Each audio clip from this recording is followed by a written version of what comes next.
What's going on, guys? Welcome back to the channel. I am super excited for this kind of footage for you guys. I've been waiting an extremely long time to be able to show this to you guys. I've been working on something for quite a while now, and I've been seeing it for years and been waiting, and finally I was able to get my Atoto S8 double din stereo. Something that I've been wanting for quite some time now. Not just to update the interior in the Z, the 30-year-old interior, but also I can actually use it for diagnostics later on down the road. The S8 that I got is just the standard S8. I didn't get the Ultra or Light or anything like that. Basically, this had everything that I feel that I needed for my daily routine in the Z and whatnot.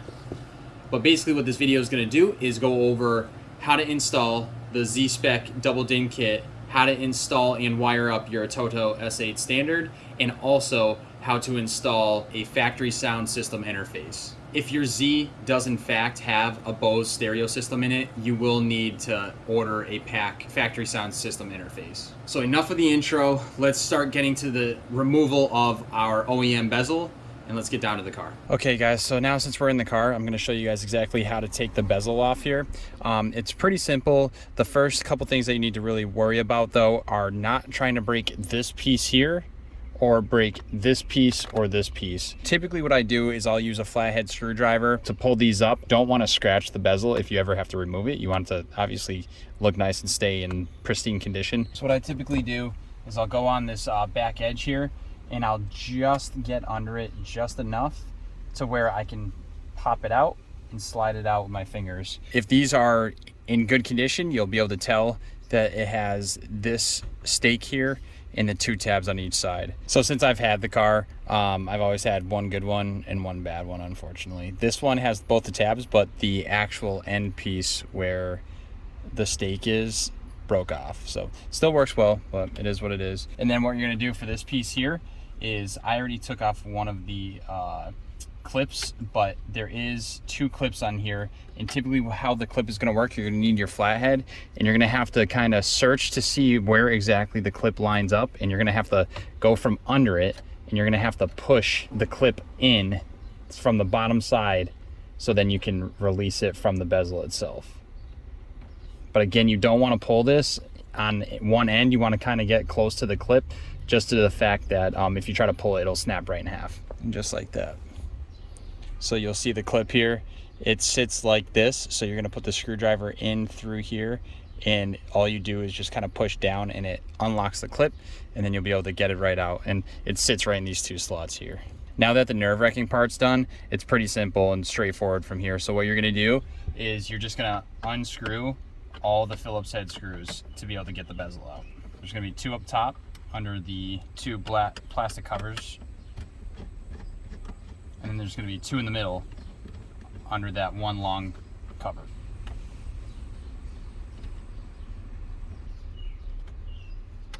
Once you have the screws out, you will notice that you're going to have your radio still in here, and you may still have that little cover here to like a little storage space.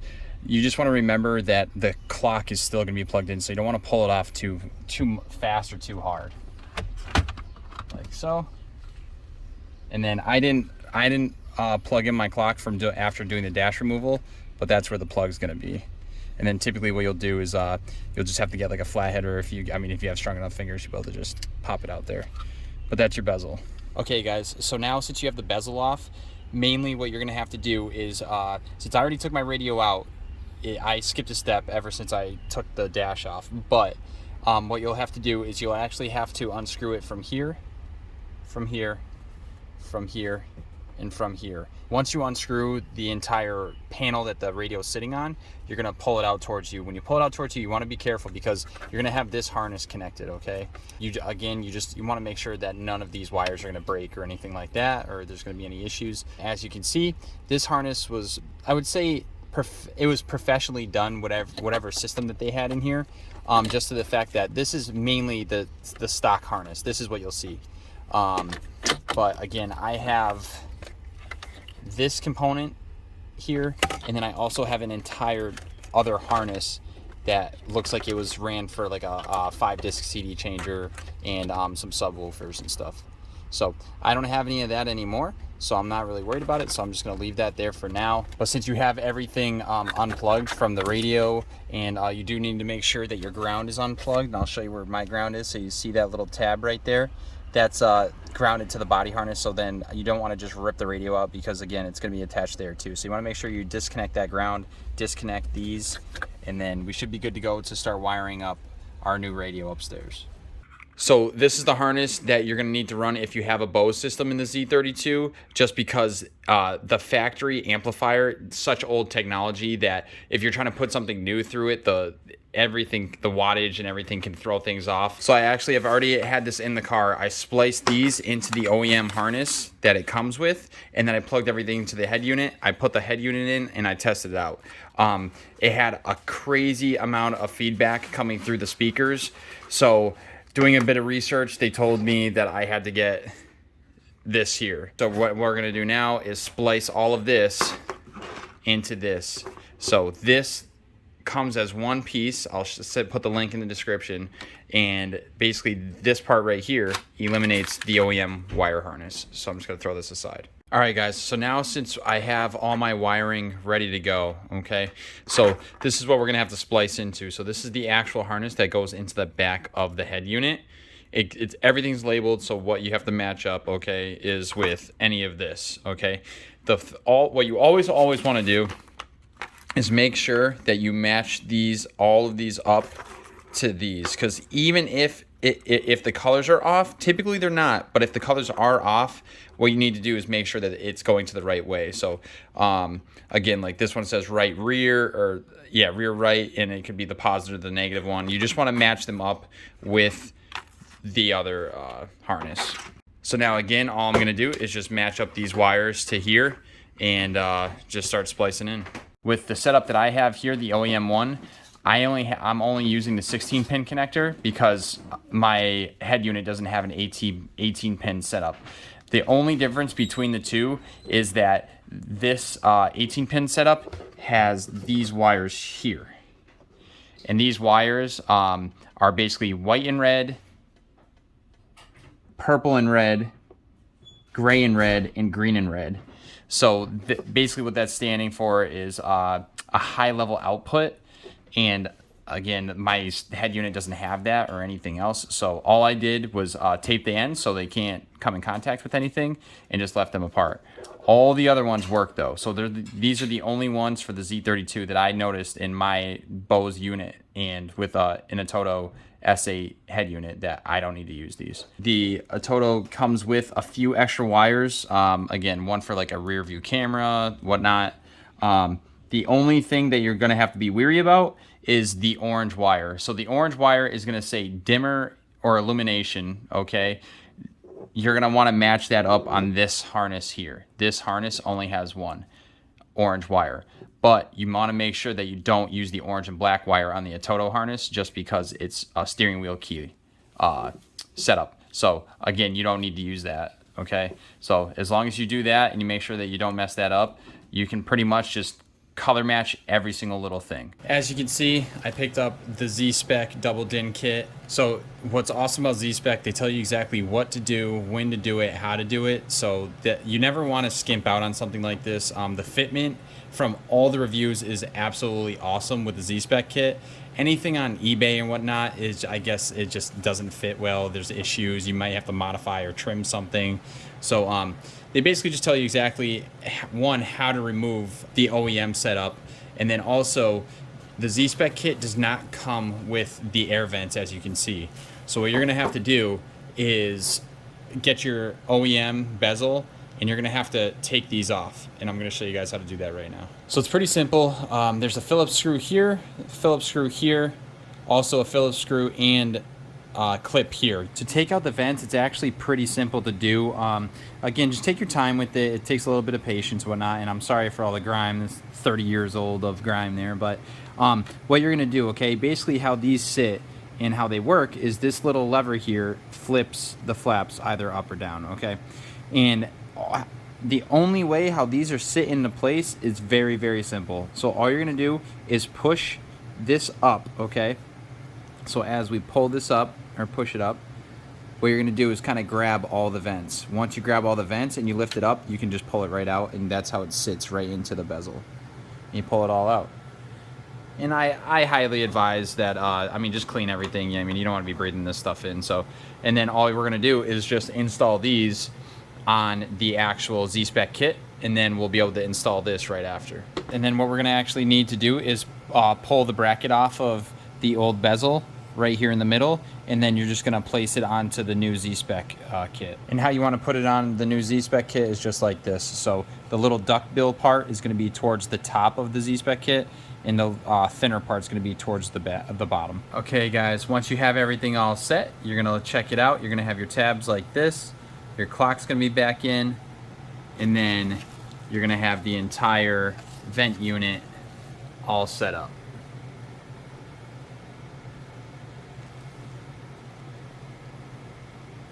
Okay, you're not gonna have to use the OEM metal bracket here, just to the fact that this is a single DIN setup, and you're not gonna be able to actually fit your radio if this is going through the middle of it. So now we have to actually put the brackets on our new S8 double DIN radio here. So Z-Spec again comes with the kit. So as we can see, we just messed with the bezel. These two we're not gonna have to worry about right now. And then it comes with your actual brackets here, okay? And as you can see here, it shows for step 3 is we have to install the new brackets. And since this is an auto, what we need to look for is the label A, and that's where we're gonna screw the actual brackets into the system. So the system itself, okay, the radio itself comes with its own brackets and mounting hardware. You're gonna need to use the mounting hardware with the Z-Spec brackets to make it work, okay? And what we're gonna look for right here, these letters here, okay? So we're gonna put a screw here where there's an A, and here where there's an A, and then on the other one, practically gonna do the same exact thing. The Auto comes with a ton of different brackets, so sliding ones for single DIN and then double DIN. You wanna use the double DIN one just because it's gonna fit in the Z-Spec bezel. So you wanna use the double DIN there. You have 3 little screws you're gonna put. When we actually put it into the car, it should sit just like that. And then we'll bolt up down there, and then bolt up there, and that should be good to go. And then from there, we'll throw the bezel on, and it's all set. So now, since we got the complete radio set up, all ready to go to be bolted up, now we have to work on the wiring. Okay guys, so as you can see here, what I have hooked up now, I have basically everything that it came with all hooked up, okay? So I have the USB 1 here, okay? So this is a USB setup where it has 2 different ends. So you can either use one for, it says USB DVR for this one, and then this one's a phone link, so if you want to plug your phone in or whatnot to this one, okay? So that's that. This guy here, okay, is our Wi-Fi adapter. So basically what we can do is we can use our cell phone as a hotspot, and this sensor here is gonna pick up our phone to the actual radio/Android system in here, okay?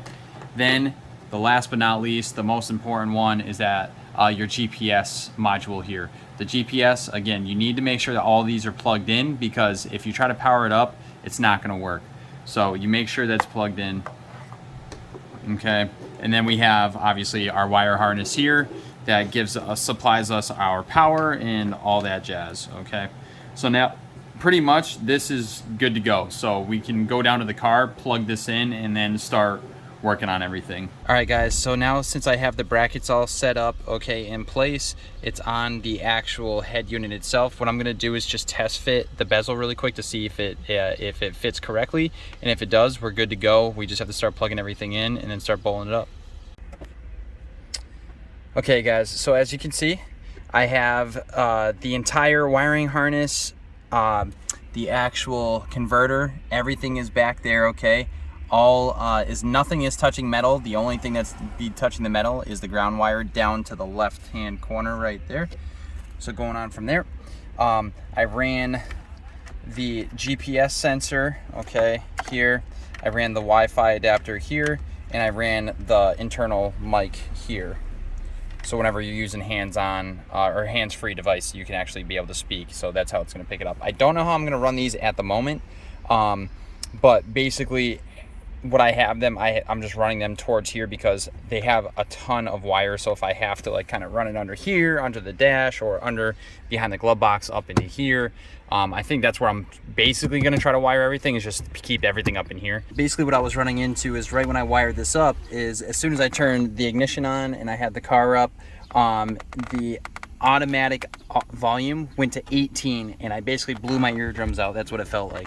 So what I'm going to show you is exactly how to determine to make that your startup volume is going to be the same thing every time, and how you can change that. So all you're going to do is, let's go back here, you're going to hit settings on your front screen here, you're going to go to general, then from there what we're going to look for is the current volume value and default media volume every start. So you can turn this off or you can turn it on. I have it on, and technically how I have it set up is I did it to level 3. What you'll see in the beginning is you'll have this and it'll be up at like 18 or whatnot. Again, or maybe even 10. Mine was at 18 for some reason, so I just brought it down to 3 because I felt that that was comfortable, and you're able to just leave it like that. Once you're good with there, you can go back there. Okay guys, so I hope you enjoyed the footage. It was a task to definitely do to understand the wiring and whatnot. I did in fact install the stereo twice in this video. The first time I did it was without the PAC factory sound system interface, and the second time was with it. If you do not buy that piece, your system, the amplifiers are going to be overpowered. It's going to be extremely loud off the bat when you turn it on, and it's going to be extremely distorted. You're only going to be able to get to maybe system setting 2 or 3 of volume, and then you feel like your ears are going to bleed. So you definitely need to get that interface. Once I put that interface in, everything worked completely. There is one little thing that I'm going to put a part 2 for this install, is just understanding how to wire in a switch for your antenna, because if you do wire your antenna together, no matter what app or what style of the radio that you're going to be using, the antenna is automatically going to go up as soon as you turn on your key. So what we're going to do is, in the next video, I'm going to show you how to wire up a switch so you can either turn the antenna on or off whenever you're using either the tuner or Bluetooth music or YouTube or anything like that. I just wanted to make the series as transparent as possible for you guys. I didn't want to combine too many aspects of having to do this in one video, because one, it'll probably be 35 minutes, and we all know we don't watch a video for 35 minutes. So what I'm going to do again in that next video is just show you guys how to do that correctly. So if you made it this far to the video, do not wire up your antenna for now. Wait until my next video is out. It'll be out tomorrow. And it'll be a short, quick, simple one to do, and then you guys should be all set. With that being said, the system, the Atoto S8, is not going to be the last video on this. Again, we're going to be using it for an interface for Nissan data scan, so we can actually see what our O2 sensors are running, basically what our timing's at, and everything like that. It's going to be all displayed on this, and that'll be a whole nother separate video coming. I'm just waiting for my data scan console cable to actually come in. And from there, I'll be able to walk you guys through that too. But with that being said, if you guys have not subscribed to the channel, make sure you hit that button right here. And if you're looking for any additional content, click one of the links here. And don't forget, leave a comment. I'll see you guys in the next one. Peace.